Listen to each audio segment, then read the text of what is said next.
Do good work is not a label, but a way of living. It is the constant and diligent effort to achieve a new level of excellence in one's own life.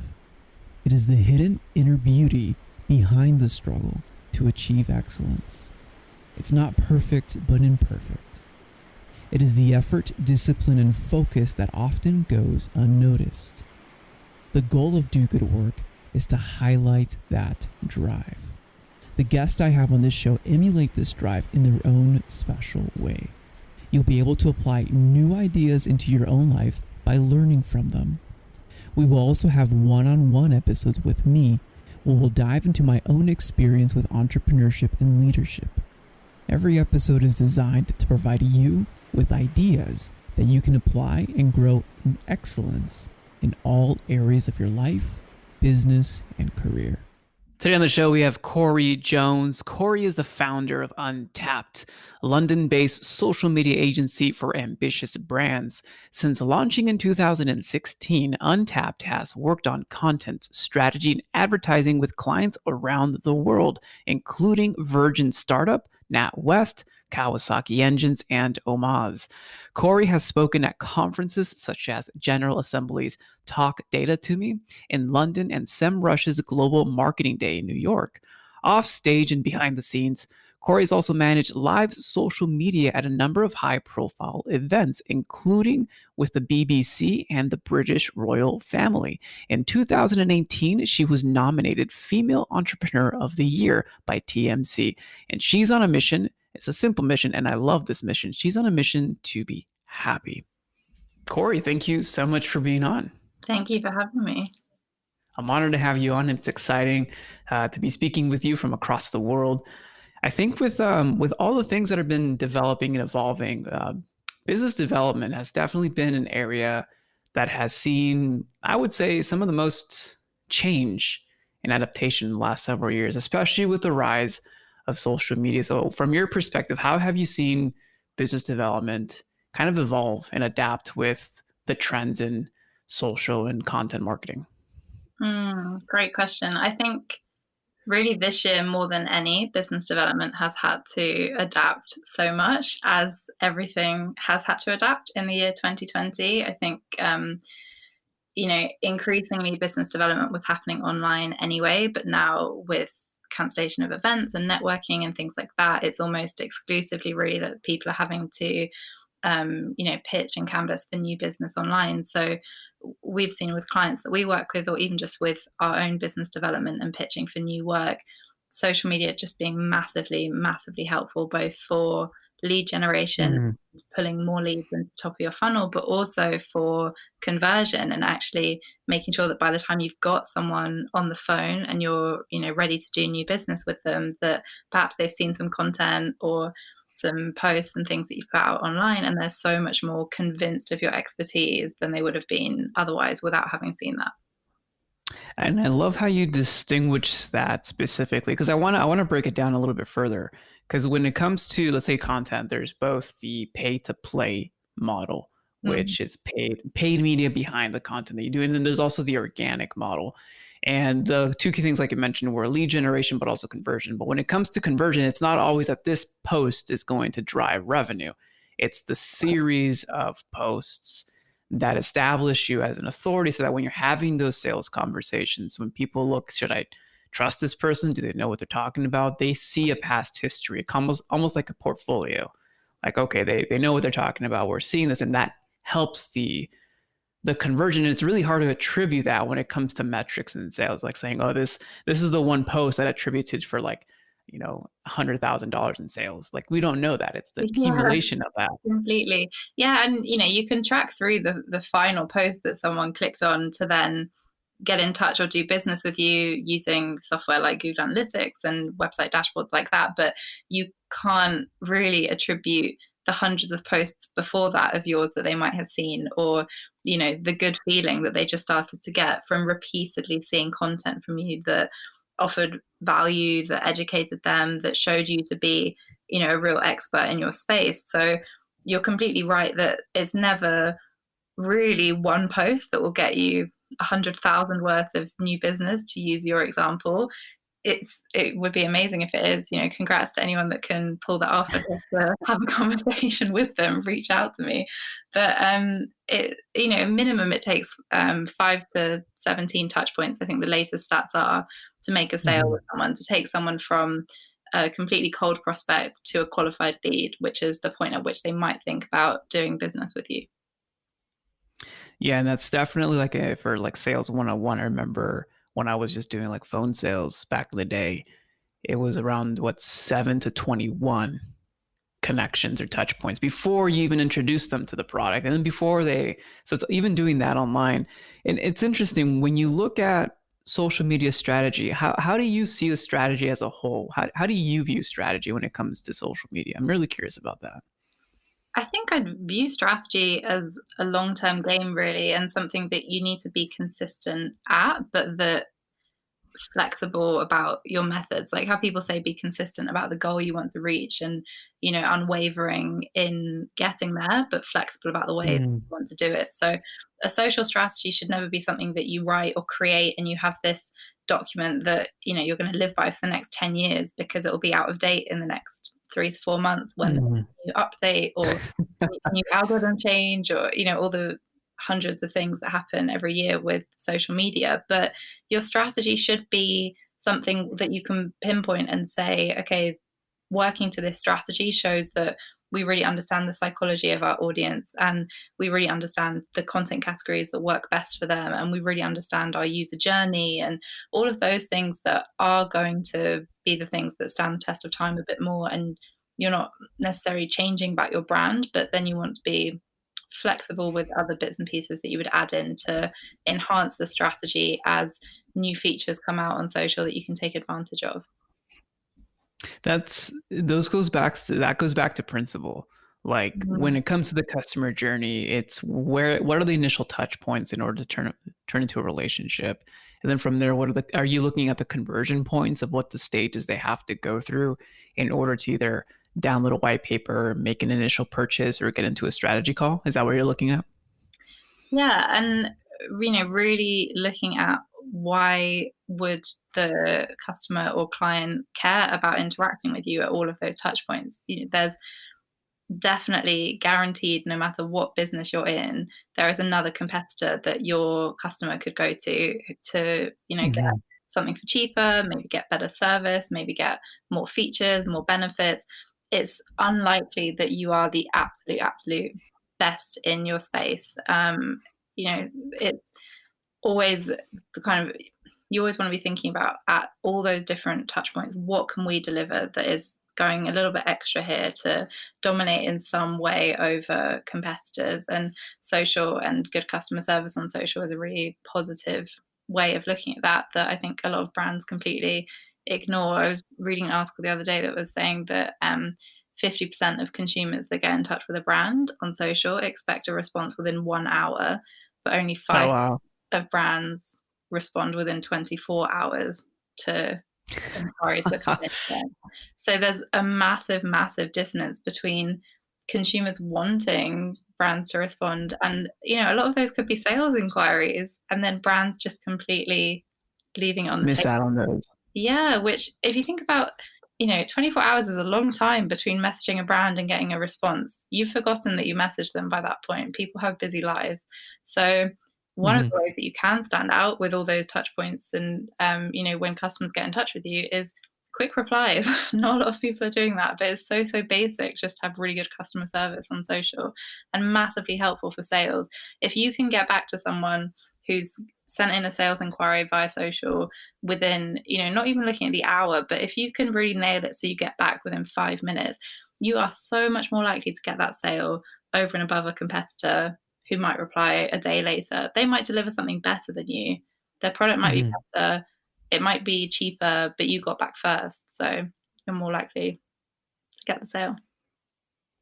Yeah, and those are kind of like the soft business skills, right? Like actually having good customer service and attaching that to the activities you're doing. And we're such needy consumers that we do expect rapid response. We do something, we want a response like within the minute. I know for me, sometimes I get very impatient. Like I want a response within 5 minutes. And it's pretty unreasonable, but I understand that. Yeah. Yeah, completely. Like if you need a response and it's really important to you, then you need it then and there. And it makes me think of a client project we worked on last year, looking at their customer service and training up their customer service team on how to do a better job on social. They were having so many issues because they were taking longer than a couple of hours to reply to people, and they were a travel company. So people would Mm. be, in Greece needing something now. They were, stranded, needed help from the company. And if it takes Ah. a couple of hours to get back to those people when they're already quite irate, then you're just making them angrier. So they would be getting all types of negative reviews, and just because they were, slow to respond. So I think especially if you're working in a company like that, it's so, so important to invest in customer service to increase sales, because ultimately if your current customers are happy, they're more likely to refer you to potential new customers as well. And that's the business we're in. We're in the business of making customers happy and then them multiplying more customers. Yeah. That's the true business everyone's in. Yeah. You mentioned earlier a content category. And does that mean the way the content structure or the actual like education pieces that you give at different touch points?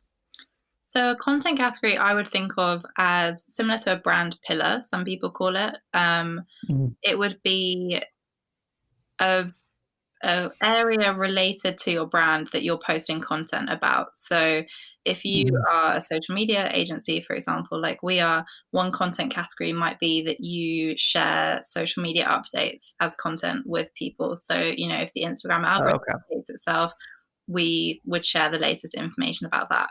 Or one content category might be, behind the scenes stuff about the team. So people can get to know the team and get to know who they'd be working with. So it's a way of planning content out where each month you're not coming to your social media thinking, oh, I've got 30 or What do I 31 post? days to yeah, which is exactly what most people think. And that's why most people don't post consistently, is because they don't know what to post, or they get really scared about posting and it feels kind of disorganized and they don't know what's working. But if you break it down into, say, 5 to 8 different content categories, and you just do 2 to 3 posts of those each per month, you've got your calendar filled with a good amount of content. And then you can also analyze by category. So you can say, okay, what posts were performing the best? What's getting us the most click throughs? What's getting us the most sales inquiries? What's getting the most new followers? What's getting the most page views? All of that. And then you can start to, if you know that, okay, next month in business, we need more of this result, you know what content you need to post to get that, because you've been analyzing by category. Then you're advancing based on knowledge and statistics and knowing like, okay, this gets results. I have two questions around that because I mean, I'm in the content world and I love doing that, but I also see this issue with other companies and like some of the elaborate sales. Like, let's say you have a challenger sale, or you're selling to a VP or the C-suite or leadership team. How do you match, and I'm curious to see how you do the strategies, how do you match the content categories based on the actual customer journey and the touch points that they're at, like delivering the right piece of education to empower your users or your prospects to take the next best step? So I'm assuming most brands would have users following them on social that are at different stages of the customer journey, which is where this gets a bit tricky. But the first piece of advice I would give for that is really, really knowing your customer and their pain points Mhm. inside out. So mapping out the journey that they're taking with you through from where, they hadn't heard of you, but they were having this problem that your company can solve.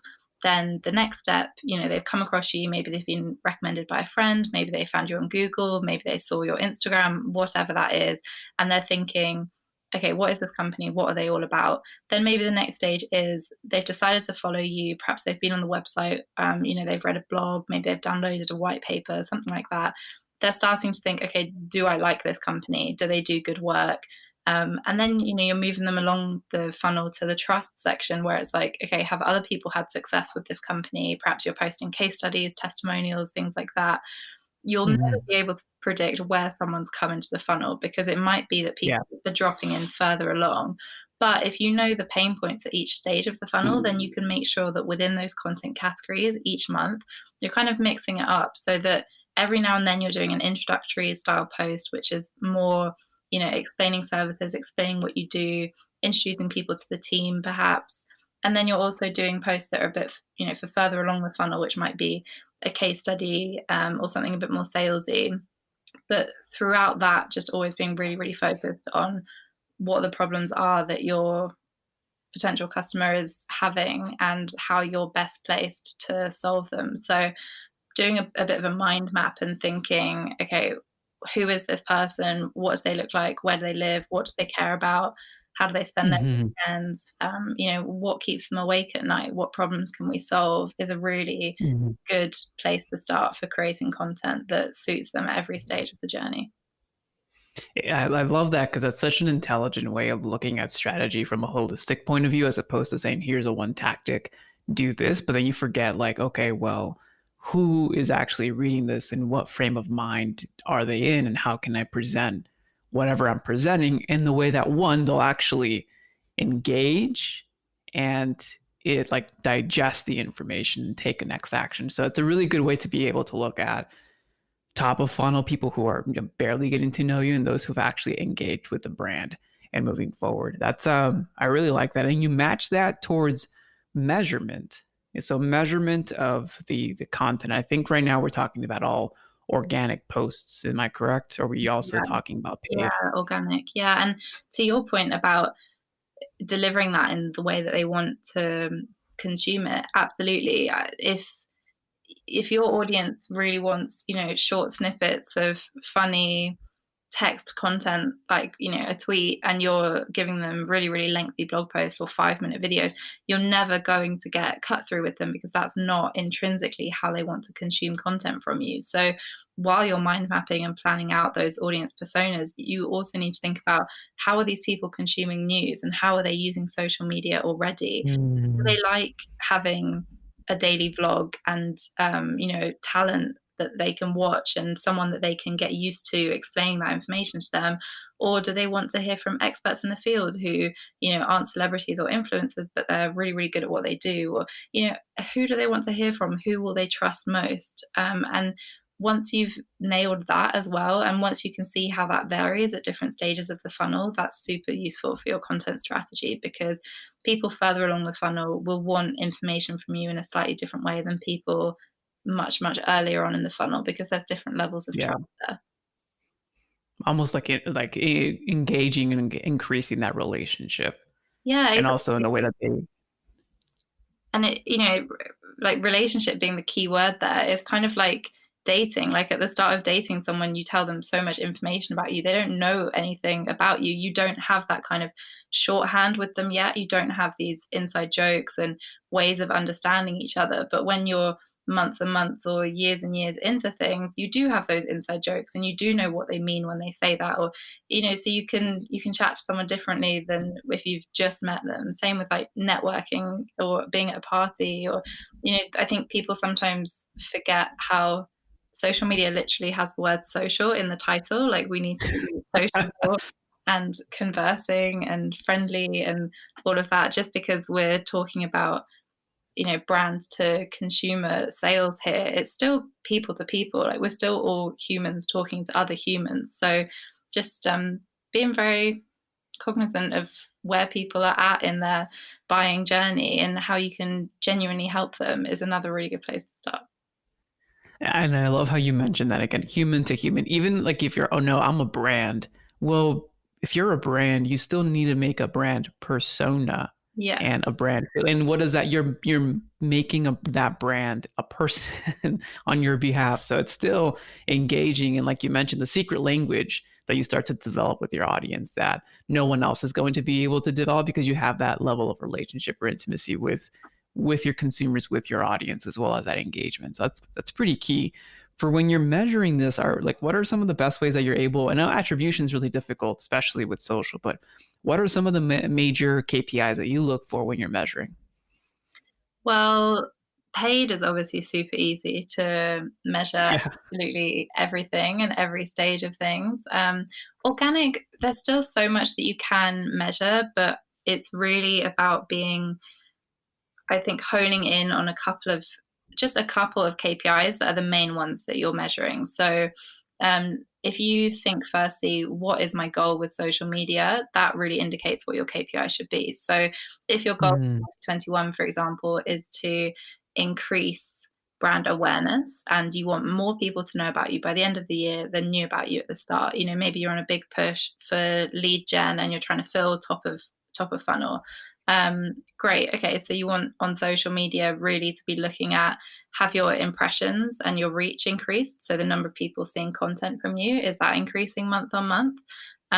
You could look at, have your followers increased? I'm always a bit hesitant to suggest that as a KPI to people, because I think people get really, really hung up on it when it's massive vanity metric. But if your followers are increasing as well as your impressions, it means that your content is good enough that not only have they seen it, but they've decided to stick around and get more of it. So that's a good indication as well. But if you're looking to measure something like increasing trust or increasing the number of people that see you as an expert in your space, then looking at something like the number of saves and bookmarks that your content is getting is a really good indicator, because that shows that people thought the content was, so good and such high quality that they wanted to turn to it. Yeah, exactly. They found it really useful.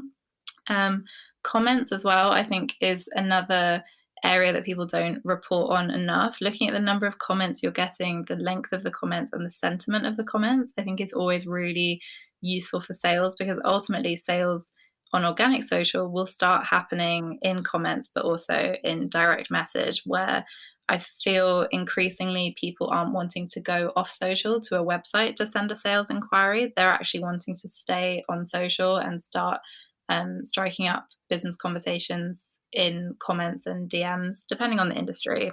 But people will see better results if they can keep people on social rather than sending off site to another website, just because of the way that the algorithms prioritize content. Yeah, that makes a lot of sense. It's playing by their rules and their sandlot. The measuring common sentiment is it's a one that I think is missed specifically. Are you just leveraging the tools that are natively built in the social platforms, or are you using like a third-party tool to help you measure all of those metrics that you just mentioned? Some of those metrics you can measure natively on the channels themselves.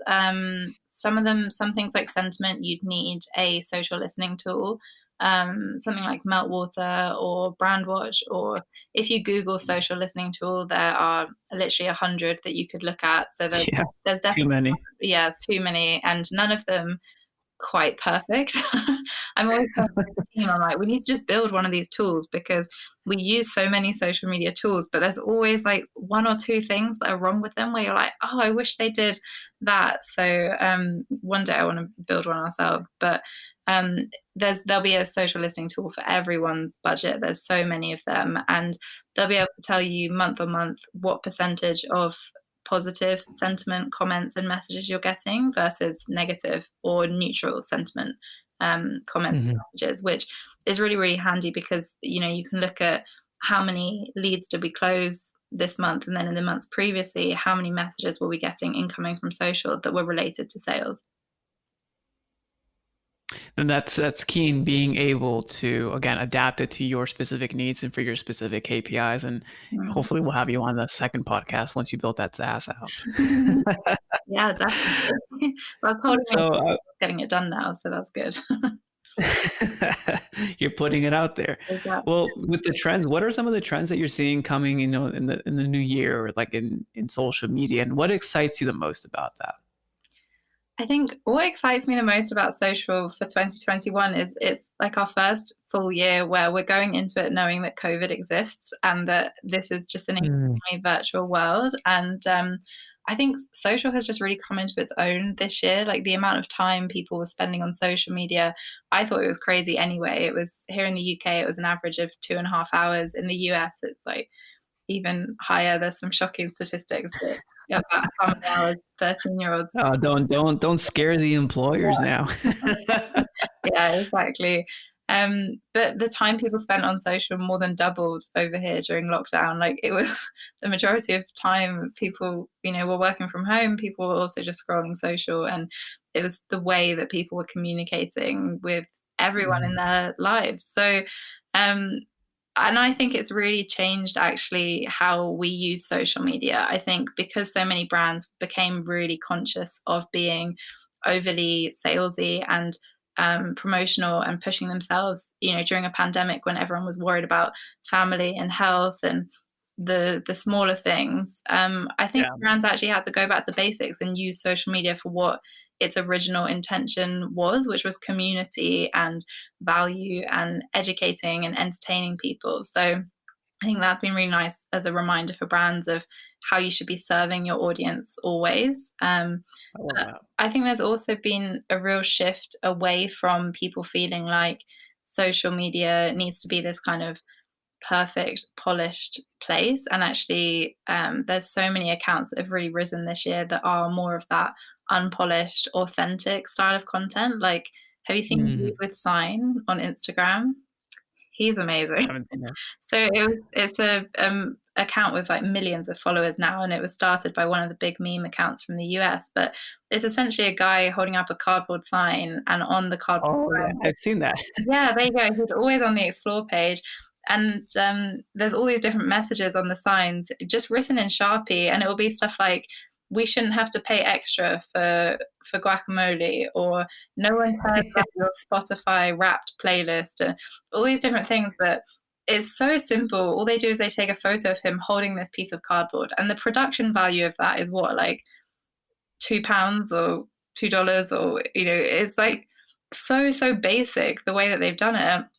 But the messages are so relatable. They really get the humor bang on, and people have just gravitated towards it. And I think everyone recognizes this year that we can't be in these big production studios, and like everyone's just working from home on Zoom or some kind of equivalent to Zoom. So even big talk show hosts in the US have had to be scaled back and be, doing this sort of low budget production from home. And I think it's really encouraging for businesses, and particularly smaller businesses that don't have a big media budget. Like you can still put out amazing content on social media that you filmed on an iPhone from your house, just with a bit of creativity and imagination. You don't need to be sat in a big studio with lighting and colored backgrounds and everything like that. So that's really exciting to me. I think it's kind of leveled the playing field in that respect.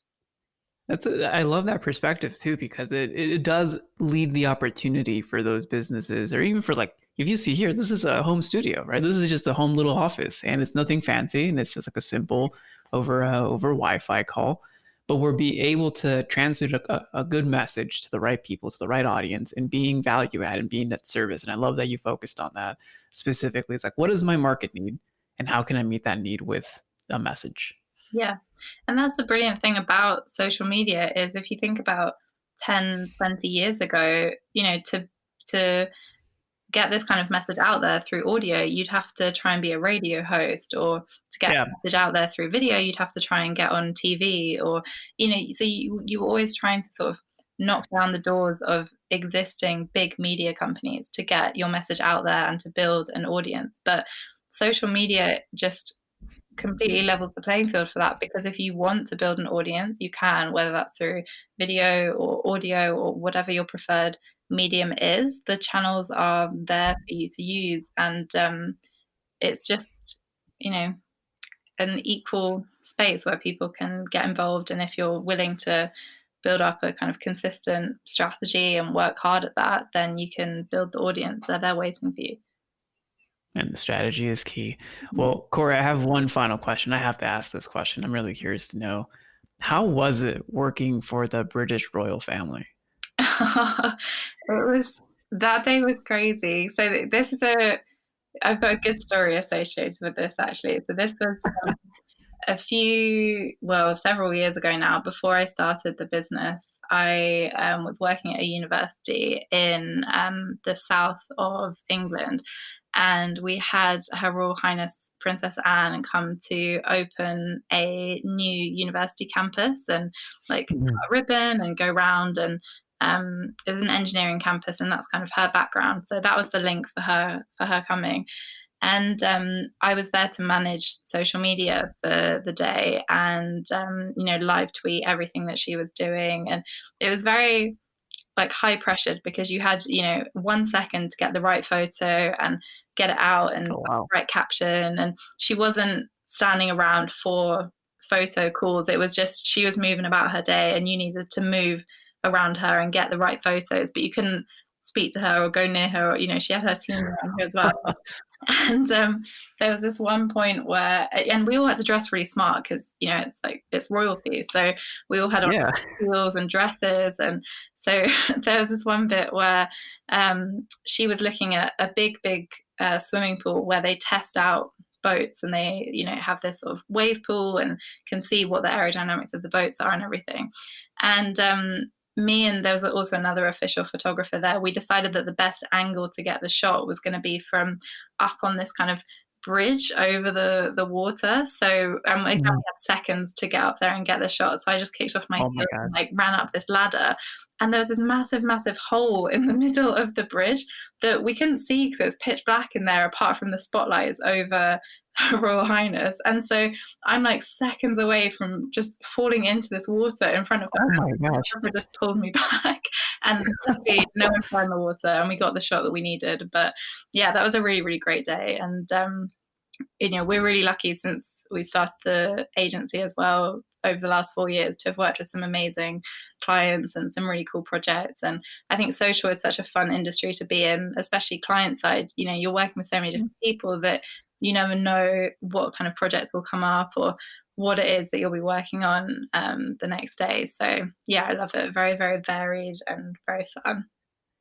Oh, that's incredible. For Corrie, for our listeners out there, what's the best place for people to thank you for this episode, as well as learn more about you and Untapped? So the best place to learn more about Untapped would be on our website, which is www.untappeddigital.co. And the best place to find me and say hi would be Instagram, and I'm on there, Corrie, which is CORRIEF Jones, which is JONES. And I would love to say hi to anyone who's listened and enjoyed this. No, I love that. We'll have those links in the show notes. But Corrie, thank you again for being on. This is awesome. Thanks so much for having me.